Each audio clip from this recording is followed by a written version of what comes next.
Hello, I'm Siddharth Varadarajan, and joining me today to discuss India-Israel relations is Ambassador Daniel Carmon, Ambassador of Israel to India.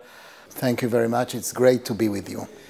India and Israel have now completed or will be completing 25 years since the establishment of diplomatic relations. And this period has seen the bilateral relationship grow into different dimensions. One aspect that hasn't materialized yet is a prime ministerial visit from India to Israel. There have been visits from Israel to India. This year, Prime Minister Narendra Modi will make that first ever Indian prime ministerial visit to Israel. What I would like to know, and I think what our viewers would be curious to know, is from the Israeli point of view, what is the expectation from a prime ministerial visit, especially one that has taken 25 years to fructify? Well, I think it's a very good start of the interview, talking about, on the one hand, 25 years of official diplomatic relations based on thousands of years of relations between two ancient people who are very proud of their respective histories. Very young people. We both attained our independence 47, 48 from the British. We developed our countries one way or the other in two different geographical areas. We have shared values that are common values. We have, both countries have challenges, huge challenges. We have known to identify each other's areas of concern that could be met by the other side in a vast cooperation in what we call a growing partnership. And what we have seen during the last 25 years is a growing partnership between both nations, between both governments, between both people. And I have to tell you that to be a diplomat in India nowadays, and if I can say to be an Indian diplomat in Israel nowadays, very rewarding and very satisfying, because the joint table of relations between both our countries is rich, diverse, and is based on wonderful success stories, 25 years of achievements, looking at the next 25 years. Give us an example of a success story in the bilateral front. I know that in the public eye, defense and security cooperation is considered very important. We know that there's a huge amount of tourism from Israel to India. Virtually every young Israeli man or woman, I think at some point in their life comes to spend few weeks in India. And there's a lot of regard for Israeli technology in agriculture and water management. What would you identify, if you were to pick one or two things as good examples of a constructive partnership between India and Israel? Well, I agree with you that the perception is that the defense relationship and the defense cooperation has been very important and substantive in the relations between both our countries and both our establishments for many years. It is true, it is based on facts, but it goes beyond. It goes much beyond that. And again, as we have identified each other's challenges in areas that are important not necessarily to governments but to each and every citizen in our respective countries, we have not only identified, we have done things to actually cooperate. My country attained its independence, and we were engaged for years, and we still are, in nation building. Nation building also had to do with building a nation, building a structure, building an educational system, agriculture, confronting challenges like the water challenges, security. We are in a relatively geopolitical, sensitive and complicated area. And we have known to develop the capabilities in those various areas. I usually call ourselves in some way or another a laboratory, a development laboratory, a nation-building laboratory. We have attained some experience and some know-how developing solutions. We feel, and we have done it with many of our friends, we felt that 10 years after independence, we were in a situation where we can join, we can share, we can bring this know-how, adapt it to various fields and various areas around the world. And I have to say that with our very special and very unique relationship with India, we have been sharing for many years this experience in various fields. You asked about a specific success story. I will tell you about agriculture. The world is speaking for years now about the development goals of the developing world.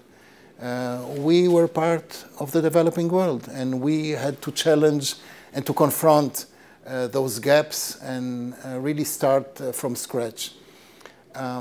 In agriculture, as an example, called in the international fora as food security, in the food security area, we have developed techniques, productivity. We have embettered the livelihood of our farmers, of our citizens, by putting technologies into the field, by using techniques in extension services, by training the trainers, and by having some involvement and some touching point between academia, between research and development, technology. And look at our, I mean, when you visit Israel, you cannot believe that Israel a few years ago was a desert. Nowadays, half of our country is still a desert.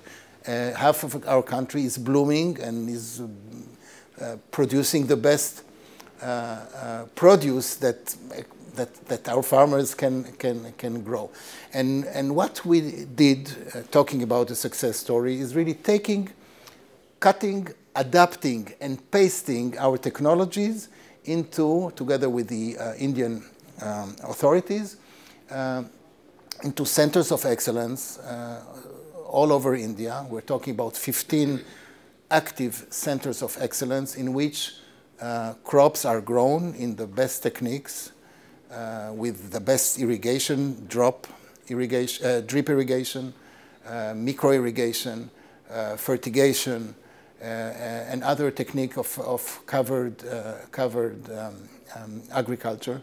And one has to come and see those centers flourishing, producing, and even some of them selling their produce, the best produce ever. This is a success story.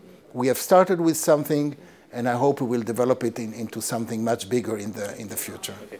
When we speak of 25 years of diplomatic relations, it's in a way important to also focus on what changed 25 years ago that allowed India and Israel to turn a corner, and in particular, the government of India, which had a certain position or view vis-a-vis Israel, a view that embodied a great deal of sympathy and support for the legitimate aspirations of the people of Israel for a secure state, but coupled with a great deal of sympathy for the legitimate aspirations of the people of Palestine. And it was in the context of the Middle East peace process, the Oslo Accords, that India, like many other countries, established or felt confident enough and happy and secure enough that they would want to have and build diplomatic relations with Israel. I mention this because today, 25 years later, if we review the peace process, there have been ups and downs, and nobody would dispute, not even you or anybody who's a close observer, that we are in a very fallow period as far as the peace process is concerned. There's been virtually no high-level contact between the Israeli and Palestinian leaderships. It's almost as if things are stuck. We may even be going back in many ways.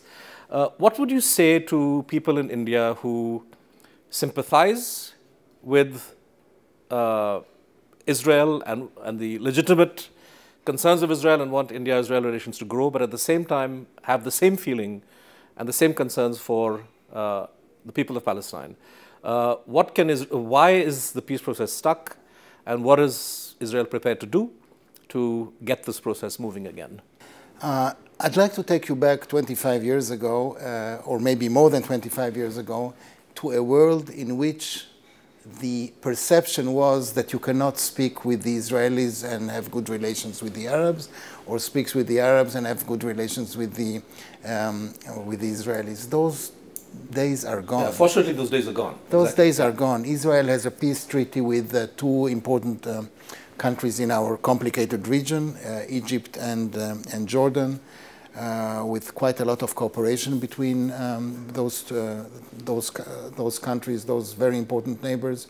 The architecture of our region has changed quite a bit with phenomena like international terrorism, with ISIS, with the civil war in Syria.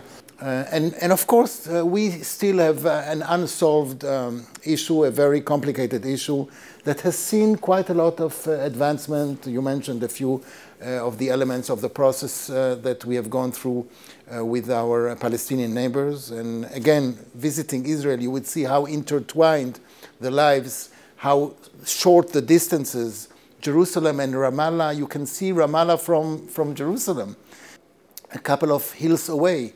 There is cooperation, you would be surprised, but there is cooperation between Israelis and Palestinians on the municipal level, on the water level, on some trade that is going on. Not everything is so negative as it sometimes seems. But of course, we have still a long way to go on the political side. It's a long and complicated story, but if I would like to sum all of this up, one issue would be the issue of terrorism, which has not been solved yet. The fact that the Palestinian Authority, which are our natural partners for negotiations, have in some way or another not cleared the fact that some of their partners in the leading of the Palestinian people are connected to Hamas, or are specifically Hamas in Gaza, which is a terrorist organization, which is an organization that is not abiding by the most basic conditions of the international community to be partners, to be relevant partners, because they don't recognize Israel as the Palestinian Authority has in the Oslo Accords, and they're not renounced terrorism. They have not declared that they are renouncing terrorism. And having allies or partners that are still engaged in terrorism is something that makes the whole negotiations more than just problematic.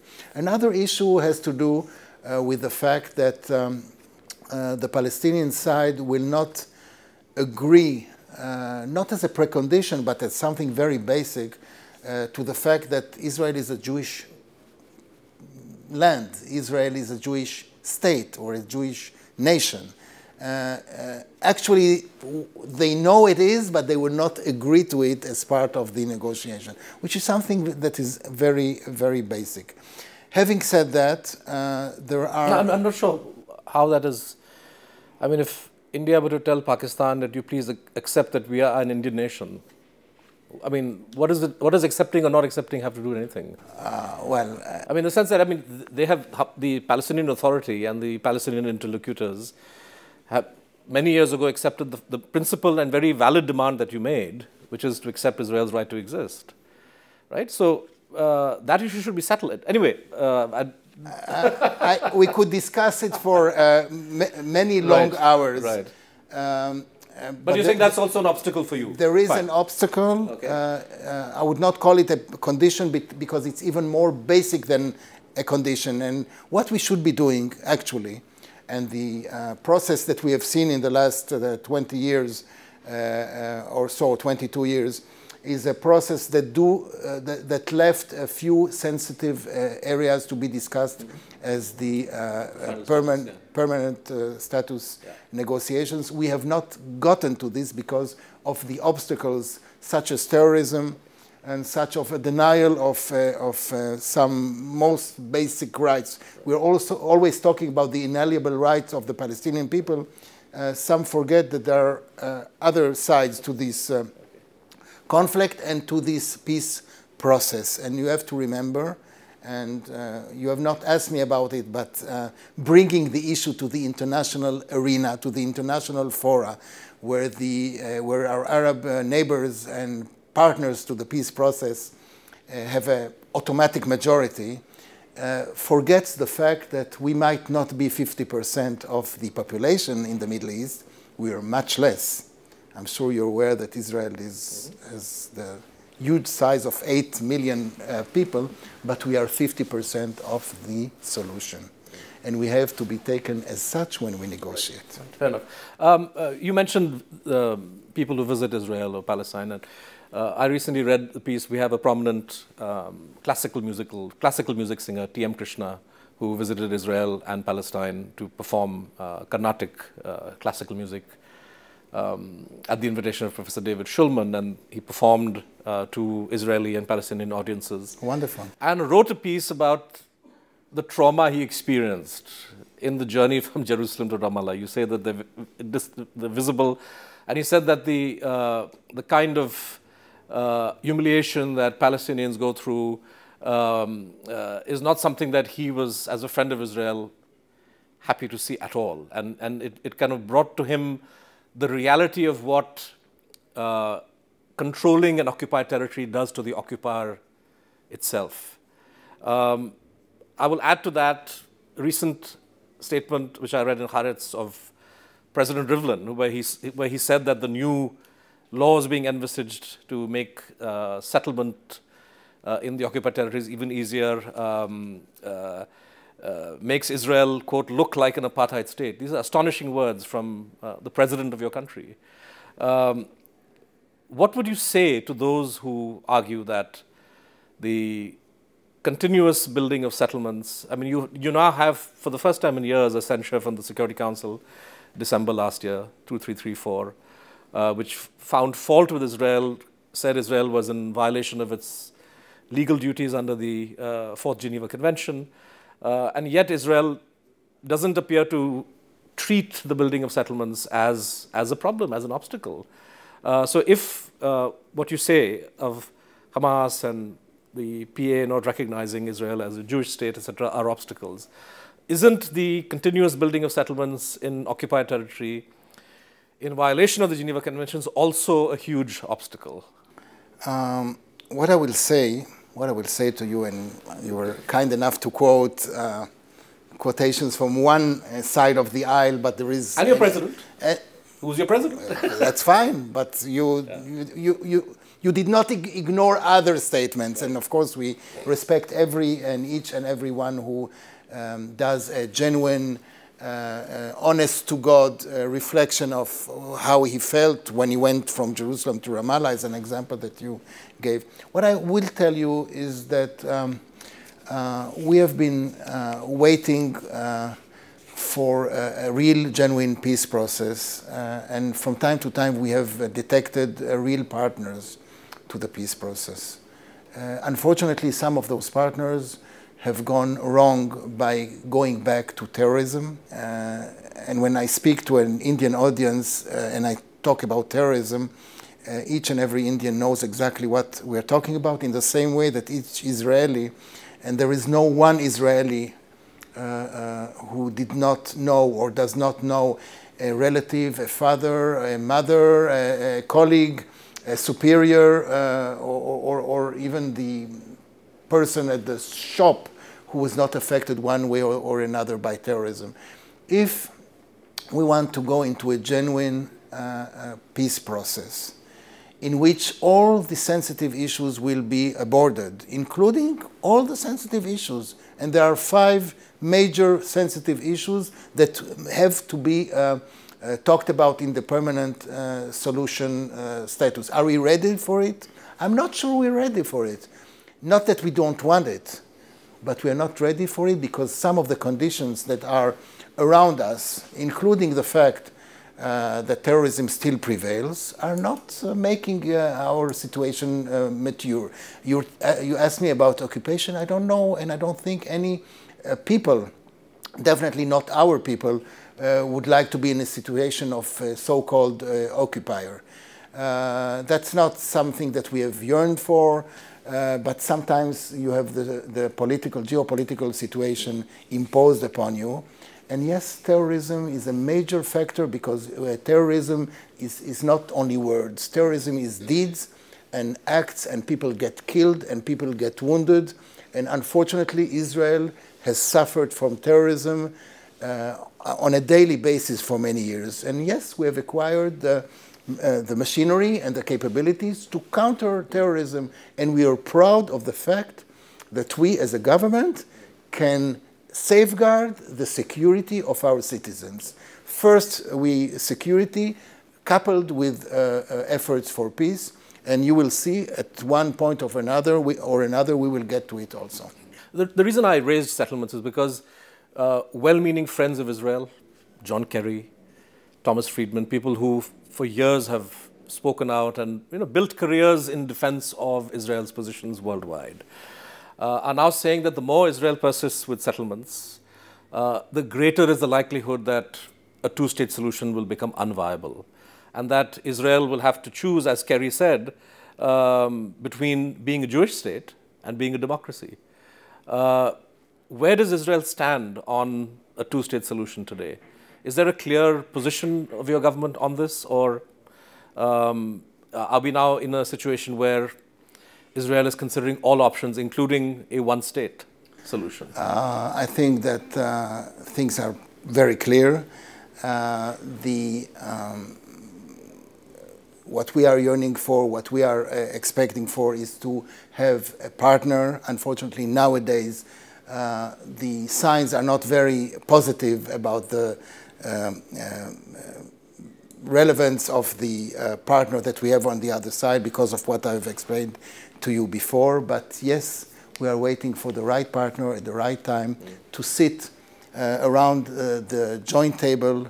And our Prime Minister has said it more than once.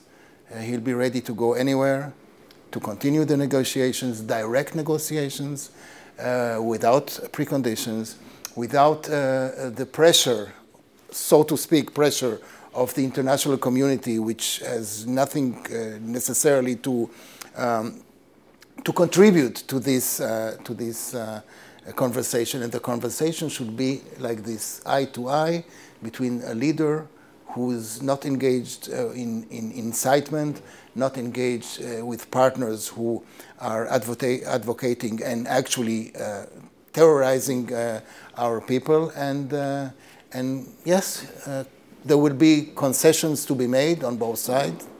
And yes, a peace process can be engaged and rebooted, so to speak, as it happened before. And we have good examples. But why don't we go back to India and Israel? I'll come to that in a second. But okay. I mean, I was going to say that eye-to-eye contact is great, but sometimes settlements can obscure the vision. But is the government of Israel optimistic? Because one of the great imponderables in international relations today is U.S. policy. The entire world regarded U.S. policy under Trump, say towards Syria, to be going in a certain direction. He surprised everybody with his airstrikes. Is the government of Israel hopeful that the Trump policy towards Israel, particularly the questions that I've been putting to you on settlements, for example, will be different from Obama, and that there will be strong backing for the Netanyahu government stand from Washington? Or do you think that the U.S. policy is now in a certain direction and that it's not going to change? If you will allow me, I will refrain from giving my perception or our perception on something that sounds good and interesting, but takes us away, I feel, takes us away from the real problem. On the one hand, and please look at what is going on in our larger region.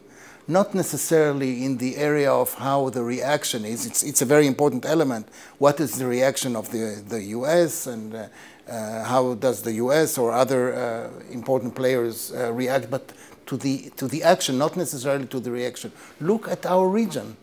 Look at the way countries like Iran behave, develop,